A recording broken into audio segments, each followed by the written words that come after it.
नमस्कार मित्रों, स्वागत है आपका मेरे इस YouTube चैनल पे। आज जो हम पढ़ने जा रहे हैं वो है सेंट्रीफ्यूगल पंप का पार्ट 2।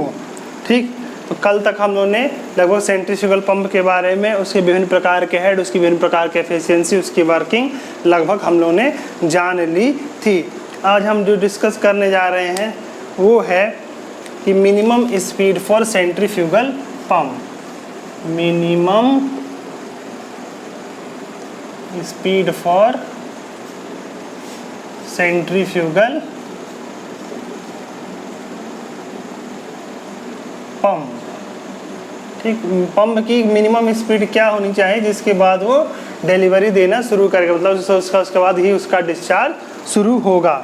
ठीक, तो इसके लिए देखिए हम जानते हैं कि पंप का जो हेड जनरेटेड है, जितना भी मतलब पंप के द्वारा हेड जनरेट किया जाएगा, ठीक, वो हमेशा ज़्यादा होना चाहिए या कि बराबर होना चाहिए किसके, मैनोमेट्रिक हेड के ना।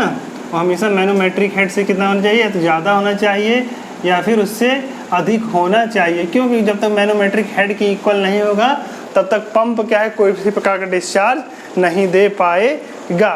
ठीक, तो अब देखिए हेड जनरेटेड क्या होगा। मान लीजिए जो फाइनल वेलोसिटी हमको मिल रही है वो v2 मिल रही है, तो फाइनल वेलोसिटी क्या है, अगर v2 क्या है, हमारी क्या है, फाइनल वेलोसिटी है, और v1 क्या है, इनिशियल वेलोसिटी है उसमें फ्लो की। ठीक, तो पहले की हम क्या है, दोनों काइनेटिक एनर्जी को ही क्या होता है, कन्वर्ट करता है। तो जो देखिए हेड जनरेटेड क्या हो जाएगा, v2 का स्क्वायर अपॉन 2g क्या है, फाइनल हेड मान इनिशियल हेड v1 का स्क्वायर अपॉन 2g, और ये ग्रेटर देन और इक्वल होना चाहिए किससे, मैनोमेट्रिक हेड से। हम जानते हैं v इक्वल टू क्या होता है, r इंटू ओमेगा। ठीक, तो v2 के लिए क्या हो जाएगा, r1 इंटू ओमेगा। क्यों, क्योंकि पंप तो एक ही एंगुलर स्पीड से घूमेगा लेकिन अलग अलग रेडियस, उसकी वेलोसिटी अलग अलग होगी। r1 into omega upon 2g minus v2 की वैल्यू क्या हो जाएगी, इसकी r2 इंटू ओमेगा, इसकी वैल्यू हो जाएगी r1 into omega upon 2g। ये कितना होना चाहिए, hm से बड़ा होना चाहिए। ठीक, तो अब देखिए इसमें से हम लोग ओमेगा बाहर निकाल लेते हैं, तो ये हो जाएगा, ये दोनों का वर्ग होगा ना। ठीक, तो ओमेगा का स्क्वायर बाहर आ जाएगा, तो r2 स्क्वायर बचेगा, इसमें r1 का स्क्वायर बचेगा, डिवाइडेड बाय 2g हो जाएगा। शुड बी ग्रेटर देन और इक्वल टू मैनोमेट्रिक हेड के होना चाहिए। तो ओमेगा की वैल्यू क्या हो जाएगी, ओमेगा की value should be greater than और इक्वल टू 2g, इधर जाएगा 2g into manometric head divided by r2 का स्क्वायर माइनस r1 का स्क्वायर का होल अंडर रूट। ठीक, ये एक्सप्रेशन याद कर लीजिए। इस एक्सप्रेशन को से डायरेक्ट क्वेश्चन आते हैं, सीधे एक्सप्रेशन ही पूछ लिया जाता है। ठीक, इसमें r1 क्या है, r1 क्या है, इम्पेलर की इम्पेलर इनर रेडियस, और r2 क्या है, इम्पेलर आउटर रेडियस।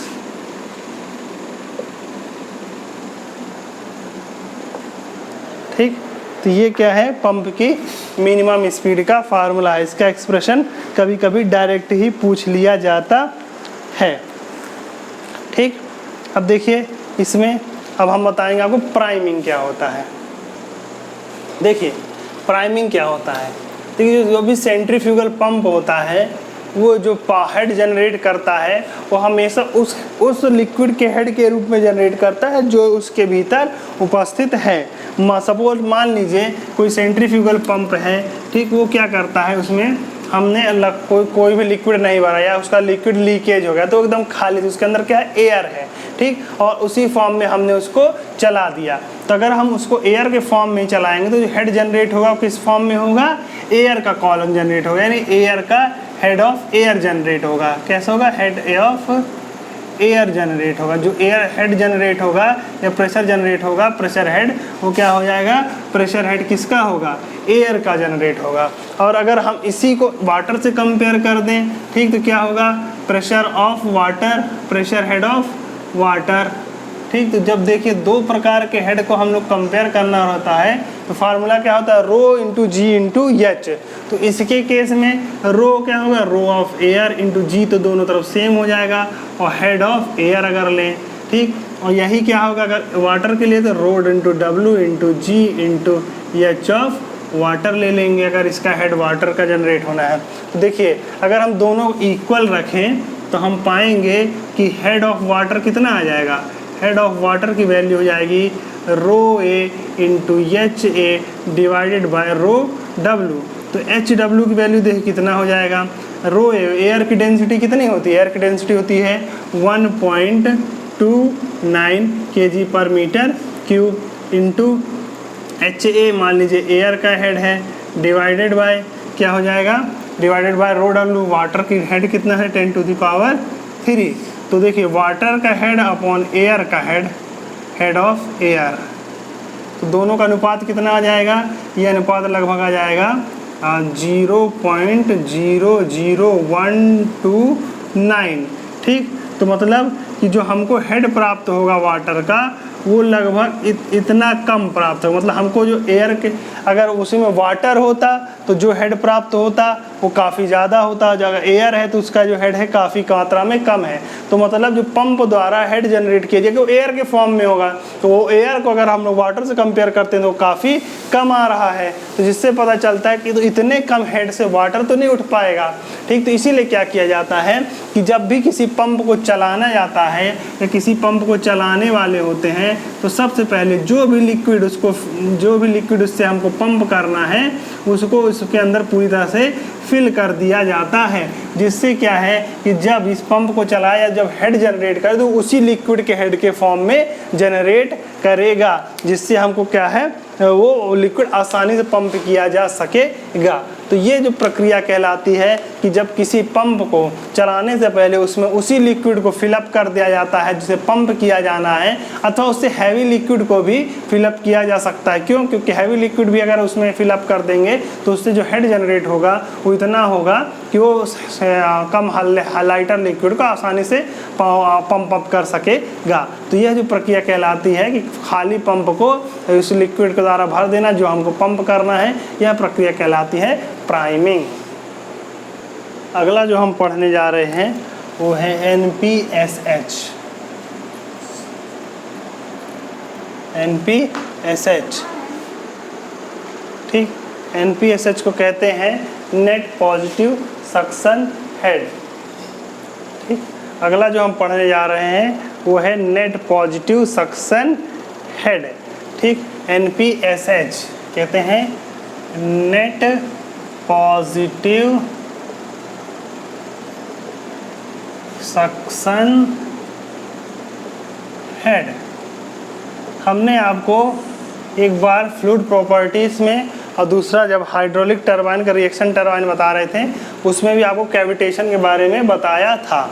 देखिए वहाँ दो जगह कंडीशन जन्मती है, एक जन्मती है कहाँ पे, जहाँ पे टरबाइन का आउटलेट हो, दूसरा पंप का इनलेट हो। तो यदि पंप के इनलेट पे जो प्रेशर है लिक्विड का, यदि वो वेपर प्रेशर से कम हो जाएगा तो उस जगह वेपर का प्रेशर वहाँ पे वेपर के बुलबुले बनने लगेंगे और वहाँ पे कैविटेशन फिनोमिना क्या आ जाएगा, उसको वर्किंग में आ जाएगा या एक्शन में आ जाएगा। तो उससे बचने के लिए क्या किया जाता है, यह अरेंजमेंट होना चाहिए कि यदि किसी पंप के इनलेट पे जो प्रेशर उत्पन्न है वो एक नियत प्रेशर जो कि वेपर प्रेशर से अधिक होता है उससे कम ना हो, तो इसे जो प्रेशर हमको चाहिए उसी को कहा जाता है नेट पॉजिटिव सक्शन हेड। मतलब उस प्रेशर के करस्पॉन्डिंग जो हमको हेड मिल रहा होता है उसी को क्या कहा जाता है, net positive suction head. Suppose मान लीजिए कि ये कोई पंप है जो कनेक्टेड है सक्शन के फॉर्म में, ये कनेक्टेड है और सप्लाई कर रहा है आगे की ओर, ठीक। तो मान लीजिए एक कोई सम्प पंप है, ठीक, जिसमें लिक्विड इस तरह से भरा हुआ है, ठीक। तो मान लीजिए ये जो जगह है इसको हम लोग 0 कह देते हैं और पंप का जो इनलेट है इसको हम लोग 1 कह देते हैं, ठीक। तो इसमें क्या होगा कि देखिए जो नेट पॉजिटिव सक्शन हेड का कहलाता क्या है, नेट पॉजिटिव सक्शन हेड कहलाता है इनलेट के स्टैग्नेशन प्रेशर और वेपर प्रेशर का अंतर। ठीक। नेट पॉजिटिव सक्शन हेड कहलाता है inlet stagnation pressure minus vapour pressure, ये कहलाता है inlet positive suction head. Inlet stagnation pressure क्या कहलाता है? इनलेट स्टैग्नेशन प्रेशर कहलाता है static pressure head plus dynamic head. क्या कहलाता है? Static pressure head plus dynamic head. Dynamic head, इन दोनों का जो ऐड होता है कहलाता है stagnation pressure minus vapour pressure, ठीक, माइनस वेपर, ठीक। तो यह static pressure head plus dynamic head, इसमें से हम लोग घटा दें क्या, वेपर प्रेशर हेड को घटा दें तो ये कहलाता है, तो क्या कहलाता है, ये कहलाएगा आपका NPSH, ठीक। तो स्टैटिक प्रेशर हेड क्या होता है? स्टैटिक प्रेशर हेड मतलब इनलेट पे, पंप के इनलेट पे P1/ρg स्टैटिक प्रेशर हेड हो जाएगा, और डायनेमिक हेड क्या हो जाएगा? V1² 2g हो जाएगा, minus vapour pressure. Vapour pressure आपका, वेपर प्रेशर का हेड लेना है, क्या लेना है? वेपर प्रेशर हेड लेना है, ठीक। तो वो क्या हो जाएगा, मान लीजिएगा PV क्या है? वेपर प्रेशर है, तो ये हो जाएगा ρg। PV क्या है? Vapour pressure.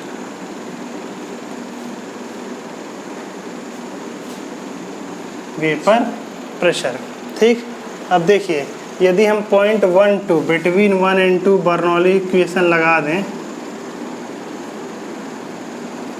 Bernoulli equation apply कर देखिए, तो 1 पे क्या है? प्रेशर हेड क्या हो जाएगा? P0, यानी यहाँ पे क्या एटमॉस्फेरिक प्रेशर होगा? P atmospheric upon ρg, plus यहाँ वेलोसिटी तो 0 है, तो वेलोसिटी, डेटम हम लोग इसी को डेटम ले रहे हैं तो ये 0 हो जाएगा। अब 1 पे लेंगे तो 1 पे क्या हो जाएगा? देखिए ये HS स्टैटिक हेड हो जाएगा ना, HS, देखिए 1 पे क्या हो जाएगा? P1/ρg प्रेशर हेड हो जाएगा, प्लस डायनेमिक हेड हो जाएगा V1² 2g, प्लस डेटम क्या है? Z क्या हो जाएगी? Z की है वैल्यू HS हो जाएगी, क्योंकि इस हाइट तक इसको उठाया गया है, इसे स्टैटिक हेड कहते हैं, ठीक।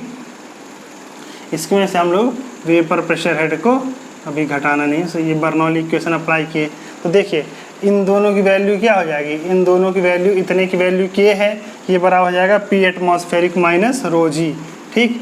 तो इसको अगर हम लोग इस तरफ लिख दें तो P1/ρg plus V1² 2g equal to हो जाएगा P atmospheric upon ρg minus static head. इसको उठा करके हम रख देंगे तो इस NPSH की वैल्यू कितनी हो जाएगी? NPSH की वैल्यू हो जाएगी अपनी P atmospheric upon ρg minus static head, मतलब suction head, static suction head minus PV/ρg। ये NPSH का फार्मूला होता है, ये एग्ज़ाम में आ जाता है डायरेक्ट, तो इसको आपको डायरेक्ट याद कर लेना है, ठीक। अब देखिए इसमें क्या होगा कि एटमॉस्फेरिक हेड, तो इसमें क्या है, ये इसको, ये कौन सा हेड है? ये एटमॉस्फेरिक प्रेशर अपॉन ρg है, तो ये क्या हो जाएगा अपना एटमॉस्फेरिक हेड कितना है? Atmospheric head minus suction head minus ये वेपर प्रेशर हेड है ना, वेपर प्रेशर का क्या है? हेड ऑफ वेपर प्रेशर, ठीक। तो इसको हम लोग सीधे सीधे क्या कह सकते हैं? Atmospheric head minus suction head minus vapour pressure head, okay.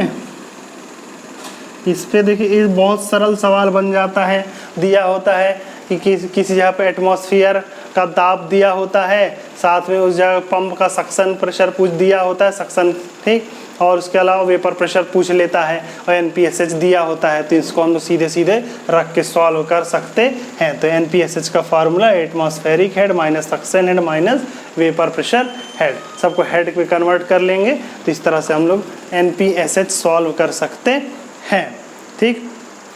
अब आगे की ओर बढ़ते हैं, हम लेते हैं स्पेसिफिक स्पीड ऑफ पंप। क्या है, देखिए उसको पढ़ने से पहले एक चीज़ और होती है, उसे कहते हैं थॉमसन कैविटेशन फैक्टर। क्या कहते हैं उसे? Thomson cavitation factor. तो इसको मिटा देते हैं, बता देता हूँ थॉमसन कैविटेशन फैक्टर क्या होता है। थॉमसन कैविटेशन फैक्टर का फार्मूला होता है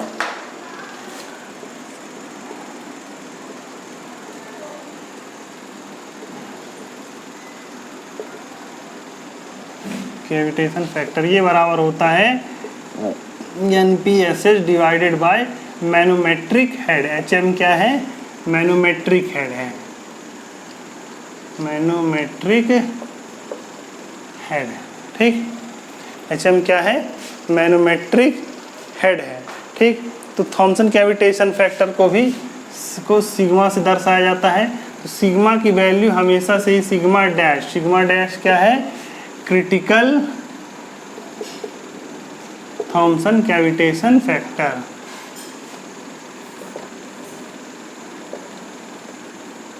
हमेशा से इसकी वैल्यू क्या होनी चाहिए? क्रिटिकल से ज़्यादा होनी चाहिए। यदि जैसे इससे ज़्यादा नहीं होगा तो उसी जगह पर क्या है, तो पंप में कैविटेशन शुरू हो जाएगा। तो ये था ये net positive suction head. Net positive suction head को बढ़िया समझ लीजिए, ये बहुत ही इंपॉर्टेंट था। इंडस्ट्री में भी इंपॉर्टेंट होता है, जब कहीं पर भी जाएंगे तो क्या होगा कि NPSH की वैल्यू हमेशा ज़्यादा होनी चाहिए। ठीक, अभी हम लोग बॉयलर पढ़ेंगे तो वहाँ पर भी हम आपको एक बार ये बताएंगे कि NPSH का वहाँ क्या इस्तेमाल है। ठीक, अब देखिए हम आपको बताएं स्पेसिफिक स्पीड ऑफ पंप। इसका फार्मूला सीधे सीधे आपको याद करना, NS की वैल्यू हम लोग सीधे सीधे याद कर लेंगे, होता है N√Q H⁴ N√Q H⁴। तो ये क्या होता है? स्पेसिफिक स्पीड का फार्मूला होता है। यहाँ N क्या है? N पंप का RPM है। ठीक, और Q क्या है? डिस्चार्ज है। ठीक, और H क्या है? हेड है, मैनोमेट्रिक हेड। जिस हेड पे हमको क्या करना है, पूरा का पूरा इस पे जो इस पे डिलीवर करेगा, it is the speed of the geometrical similar. मतलब ये क्या होता है, जब एक पंप को हम नॉर्मली क्या है मॉडल के रूप में, पहले अगर हम कोई बड़ा पंप बनाता है तो उसको हमको पहले मॉडल के रूप में छोटा पंप बनाते हैं, तो उससे कंपेयर करके उसी के हिसाब से बड़ा पंप बनाया जाता है। तो इसे कहा जाता है ये specific speed of the pump. ये क्या है? Specific speed of the pump. अब देखिए पंप की स्पेसिफिक स्पीड क्या होती है।